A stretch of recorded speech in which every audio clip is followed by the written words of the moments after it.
put on the sled and we'll start for Captain Roadside. Butch, stop watching TV a second. Call Spinner. Yeah? I've got a special visitor.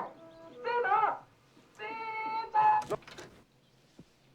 Now, do you remember when I told you your daddy died in a POW camp?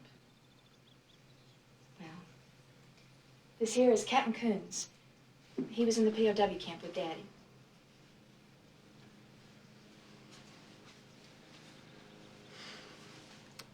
Hello, little man. Boy, I sure heard a bunch about you.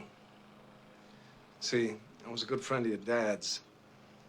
We were in that Hanoi pit of hell together over 5 years. Hopefully, you'll never have to experience this yourself, but when two men are in a situation like me and your dad were for as long as we were, you take on certain responsibilities of the other. If it had been me who'd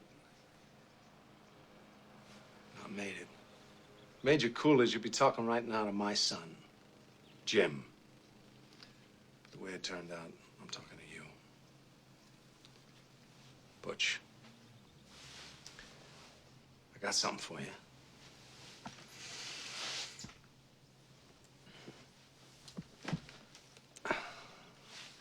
This watch I got here was first purchased by your great-grandfather during the First World War. It was bought in a little general store in Knoxville, Tennessee. Made by the first company to make wristwatches. Up till then, people just carried pocket watches. It was bought by Private Doughboy Orion Coolidge on the day he set sail for Paris. This was your great-grandfather's war watch, and he wore it every day he was in that war. And he'd done his duty, went home to your great-grandmother, took the watch off, put in an old coffee can, and in that can it stayed till your granddad, Dane Coolidge, was called upon by his country to go overseas and fight the Germans once again. It's time they called it World War II. Great-grandfather gave this watch to your granddad for good luck. Unfortunately, Dane's luck wasn't as good as his old man's. Dane was a Marine, and he was killed, along with all the other Marines at the Battle of Wake Island. Granddad was facing death. He knew it.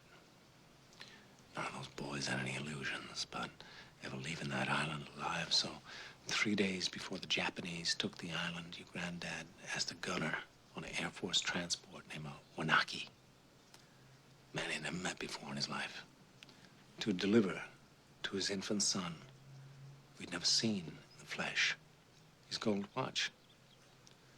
3 days later, your granddad was dead, but Wanaki kept his word. After the war was over, he paid a visit to your grandmother, delivering to your infant father his dad's gold watch. This watch.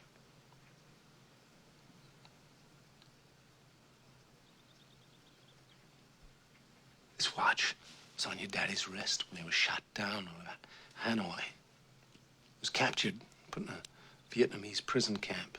He knew that if the gooks ever saw the watch, it'd be confiscated, taken away.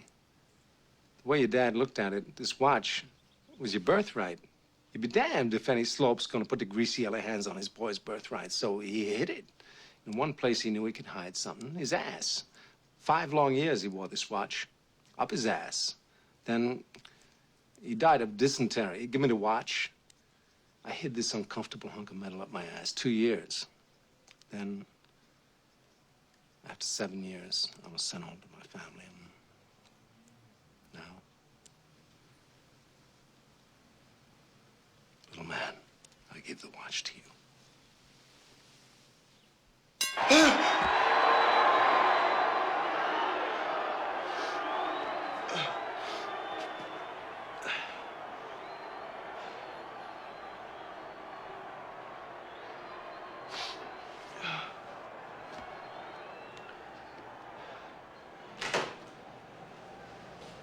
It's time, Butch.